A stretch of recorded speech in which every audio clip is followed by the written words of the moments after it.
been up since 5 a.m. I'm currently not home. I am visiting my parents for 5 days or so.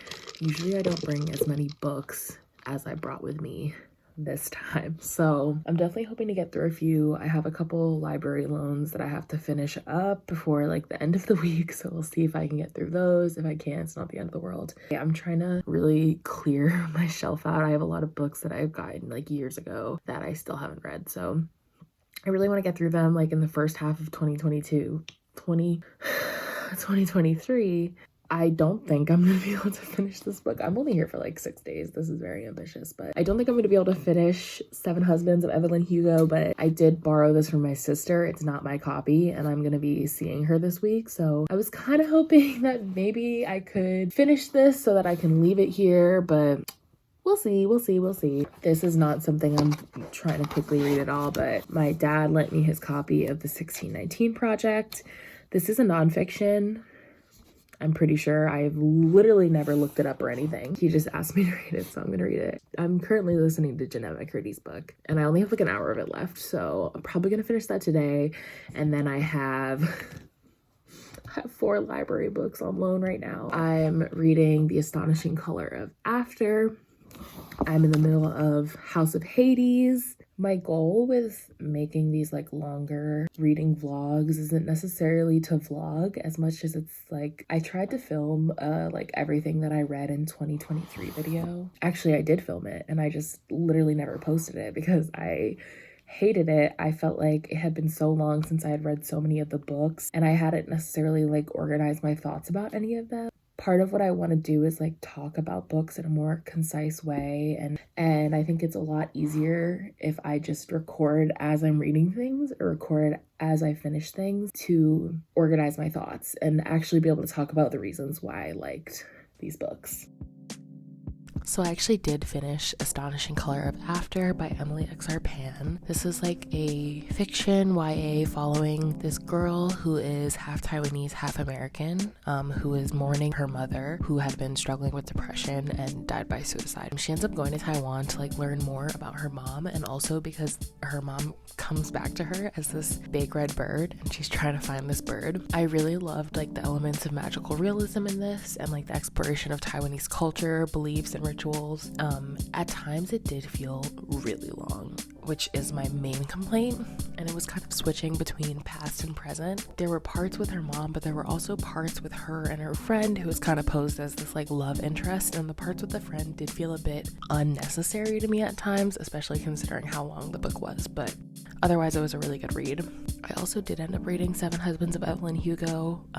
It was like super easy and super engaging. It's kind of like a historical fiction, and it definitely reads as like a memoir. The only thing that I will say is that towards the end I did kind of start to guess not what the plot twist was, but what it was gonna be about or related to, and I actually did guess right. So it didn't change how impactful it was for me, but it did kind of lose that element of surprise. Another book that I read that I feel like everybody talks about is Cruel Prince by Holly Black.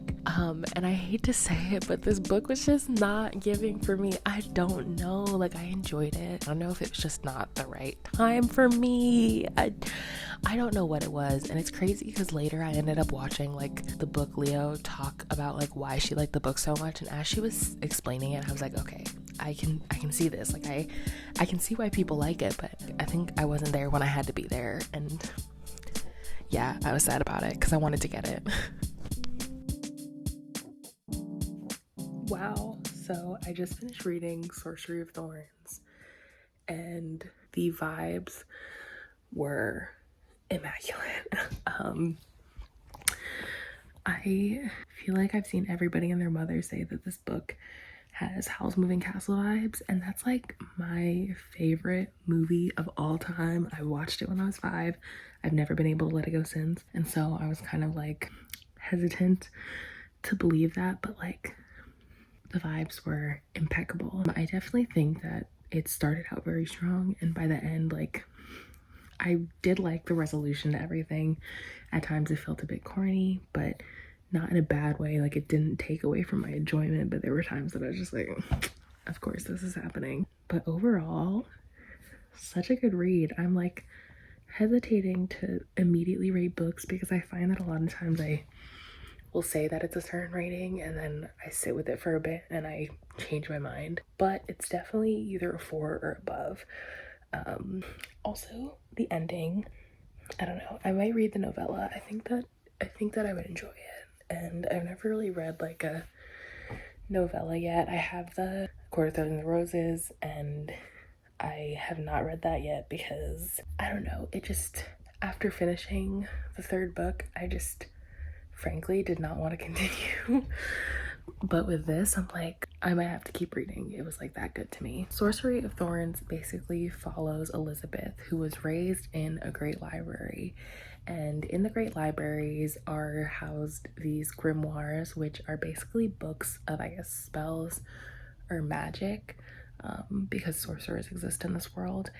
And the grimoires kind of take on their own personalities and are ranked by class. So they can be harmless, but still like mess with you, or they can be super, super, super dangerous. And one day, a grimoire breaks out of its chains and basically becomes this monster called like a malefic, I think. So she ends up fighting this thing because, you know, obviously, and kind of gets swept up in this world of sorcery and trying to uncover who sabotaged the library and let out this grimoire. And she ends up buddying up with this sorcerer named Nathaniel. It was giving. I loved, like, sorcerers have demons, and the demons are basically how they, you know, get their magic. It just felt like a really rich world. The idea of spell books having a mind of their own, like even visually, like I would love to see that, these grimoires animated or something like that. Literally when Nathaniel's like lying in bed and all I can picture is like Hal in his room, definitely had Ghibli vibes. So wow, another good book. I feel like I've been reading a lot of books that I've really enjoyed, and I borrowed this one from the library, but I kind of wish that I had bought it for myself to keep because I think I would definitely reread this. Yeah, this is definitely my favorite YA that I've read this year so far. So the other two books that I read that were kind of not duds to me, but like again, I was just expecting to like them more, were Tomi by Junji Ito and Fortuna Sworn by KJ Sutton. Tomi, I wanted to like it so much because she's an icon, but it just felt so repetitive, and I think maybe I could have enjoyed it more if I had read them separately instead of reading like the entire collection at once. But yeah, the stories just started to be so repetitive to me. At times I found myself like not even being that interested in what was going on, which sucked. Fortuna Sworn definitely had like an interesting premise. This girl is a nightmare, so she can kind of tap into people's biggest fears and play like mind games with them and affect them in that way. But I just felt very let down by the plot. Like, it didn't feel very high stakes to me. It was very easy to read. Will I continue? Probably not. I'm not the type of person who needs to see what happens in the next one, so I think I'm gonna give it up. I also read Lesbiana's Guide to Catholic School by Sonora Reyes. This was like a really heartwarming, sweet, queer coming of age story. It was YA. My main complaint was that at times it kind of didn't feel like there was a plot, and some of the more like heartfelt moments did feel kind of rushed, but it was a super easy and fun read, and I just like, I don't know, I just love seeing like queer kids grow into themselves. Okay, I need to talk about two of, I think, not only my favorite books that I read this year, but like potentially my favorite books of all time now. They're very different genres, so some variety there. But the first book I was like not expecting to like nearly as much as I did. Book Lovers by Emily Henry. And initially I had picked this because I had a day at work that I was just tasking and I really wanted to listen to an audiobook. I saw this and I had remembered people who didn't typically read contemporary romance talking about enjoying this book, so I figured this one would be a good one to try out. I devoured this shit. Like, I listened in a little over a day. I think that if I hadn't been working, like, I probably would have finished it in a day. It was so good that I literally went out and I bought the physical copy to read. And I finished that one also in like 2 or 3 days. Book Lovers is a contemporary romance about Nora, who is like a publicist, or not a publicist, she's like a literary agent. She is like very much a workaholic, like very much type A. She's kind of giving Capricorn energy. She's kind of used to all the people in her life like criticizing her for the way that she is and kind of, I guess, misconstruing her intentions behind things. And she ends up going on this vacation with her younger sister to this really small town, and she runs into this editor, Charlie, who she had actually met before and kind of had a bit of a awkward encounter with, where they just didn't get along well. The vibes were off. She ends up kind of going through this journey of like self-acceptance and getting to know Charlie and falling for him.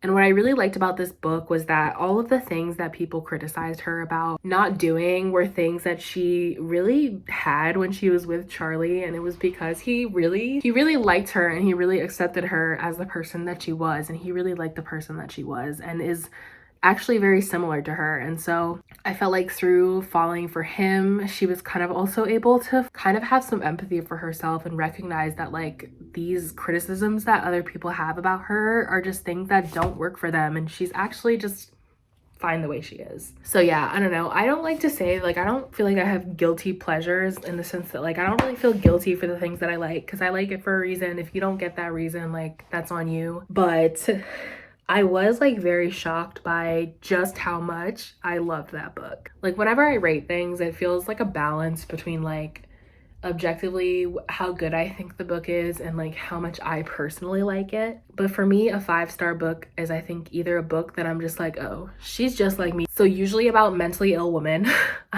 or a book like this one where I just feel so invested and I get so wrapped up in it to the point that I'm like, I don't even want to pick up my phone. Like, I'm just reading the book in my free time. That's all I want to fucking do. Which is exactly how I felt about this next book that was also a 5-star for me, The Fifth Season by N.K. Jemisin. Holy shit, this book is so good. This is the first like real fantasy book I've read. I don't know, I just was convinced that I didn't have the brain power to read the genre, and this book has proven me wrong. It essentially follows 3 different people living in this place called the Stillness, which I am assuming or predicting is kind of like modern Earth, but just ravaged by the effects of like, not global warming, but plate tectonics. And it's just like a very tumultuous environment, and that makes it hard to live and inhabit. And they go through these things called seasons, which are essentially like events that cause like periods of instability, whether that's because of volcanoes, like earthquakes. In this world, there are people called origins, I'm assuming, and they essentially can control the earth and control like different plate tectonics. So they are able to both cause these like earthquakes and cause these different like events, or they can also help stop them and quell them and keep them from happening. In this world, these people are very discriminated against and very exploited. And all of our main characters are origins, living in different places in the Stillness and living through different parts of their life. The world building in this was just so incredible. I just love the way that the author like reveals different bits of information, the way she has you kind of like desperate to find these things out, and then when you do find it out, it's just so impactful. The ending literally had me fucking gagged. I was on like public transit reading it, like panicking internally. I don't think I can put into words like how incredible this book is, and I was like so obsessed that I literally immediately had to go buy the second one, because I just want to keep reading and I want to have the feeling that I had when I read this first book. So I'm definitely going to be continuing with this series. I'm definitely interested in reading more fantasy books and also reading more of N.K. Jemisin's work. But that kind of brings me to my other 5-star read of the year, which is Sorcery of Thorns. The more I just like sat with this book and recognized how much I enjoyed it, I was like, this is a favorite of mine, because I really want to reread it, and I just finished it like a couple days ago. The Ghibli vibes, like that's really what did it for me. I'm in the middle of a couple other books right now. I just finished Foe by Ian Reid, and this was a book that my friend had recommended to me and also gifted to me. And I did really enjoy it, but I had a hard time getting into it. And the book follows like a very mundane like way of life, and it was just kind of like hard to want to pick up at times and hard to read until about halfway through, 2/3 of the way through, you kind of start getting the feeling that there's something like insidious happening. There are signs earlier, but that's when the kind of mood really starts to build and get kind of creepier. And the twist at the end was really good, and I kind of loved the concept, but I didn't love the execution. I gave it 3 stars because yeah, the concept was just super good and like super fucking weird, but I don't know, it wasn't like exciting to read, unfortunately. What else am I reading? Me and Savannah are reading me and Savannah are supposed to be buddy reading Anna Karenina, but I'm not gonna lie, I picked it up like last week and I got 30 pages in and I have not picked it up again, so I need to get to that, but I know she's also not reading it either, so it makes me feel less bad about myself. I realized there was a book that I forgot to talk about, This Thing Between Us by Gus Moreno. This is a horror novel, and it follows our main character, Tiago, who loses his wife, Vera. Her death ends up becoming very politicized because of the circumstances that it happened under. Even before, when Vera is still alive, he is getting haunted by this presence, and that presence doesn't go away after her death. It actually gets worse. Shocker. I really enjoyed this book. I thought that the horror elements were really well written, and I liked how modern some of them were. I think he did a really good job of creating a really unnerving atmosphere, and it like genuinely did have me creeped out at times. And then I also really liked the change of scenery, getting to see the horror written in both a city setting where there is a lot of people and there's, I guess, kind of more witnesses to it, versus Colorado after he moves and is living alone, which is more of an isolated setting that I feel like is more typical. I also recently read Matrix by Lauren Groff. This is a historical fiction that takes place in like the 12th century. It follows this girl. She's like 17 at the beginning of the book. Her name is Marie. She's a bastard. She's also French. She basically gets sent to be an abbess in England because she's too like ugly, for lack of a better term, to be a part of high society, which mood. This essentially follows the span of her life at the Abbey, and as she becomes abbess and, you know, takes charge and changes the way of life there, you really get to see the Abbey start to thrive. And she creates this like really kind of incredible, weirdly progressive community. I did have a bit of a hard time reading this. I think both because it's historical fiction, but because it takes place in like the 12th century, I feel like there were a lot of really rewarding moments and aspects that I liked about it that made it worth it. I also finished Our Wives Under the Sea by Julia Armfield. This was like a literary fiction horror book, which I've realized that I don't know if lit fic horror is my thing. I think this was a case where it was kind of my fault. I was expecting more horror elements and did not really get any at all. I love the premise. It basically follows this couple, Miri and Leah. Leah is like a biologist and she goes for these sea expeditions in a submarine. She goes on this mission, I suppose you could call it. Ends up being away for much longer than anticipated. You can tell there's something weird going on. And when she comes back, she's just acting very strange. This book switches between Miri's accounts of the present day, her interpretation of Leah's behavior, and then you also see Leah's account of what happened in the submarine. I really kept going while I was reading this because I just wanted to know what happened so badly, but when the reveal came, I just felt a bit let down by it. In both situations, in both the past events and the present, there was like a lack of answers, which might not bother some people, but it bothered me.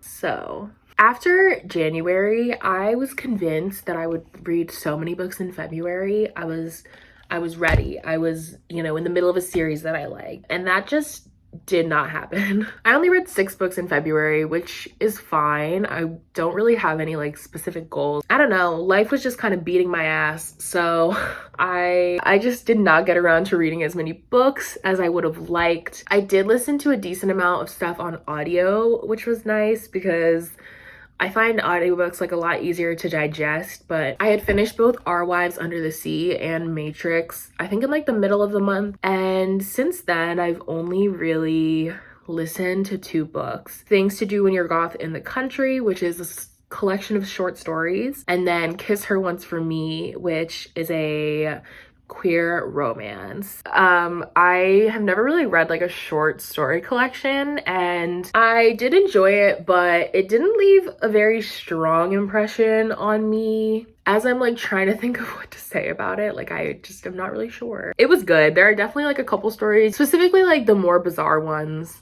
I enjoyed. After Book Lovers, I was like ready to listen to another romance because I was like, okay, maybe listening to romance books on audio can be my thing. And I actually did really enjoy it. It essentially follows our main character who is like broke, working at a coffee shop, and because she needs money, she ends up marrying, but fake marrying, this rich dude who is the owner of the property that she works in. He needs to get married to collect his inheritance. So she ends up going on vacation with him to meet his family at their cabin. And when she gets to the cabin, she realizes that his sister is this girl that she had met the past Christmas and had a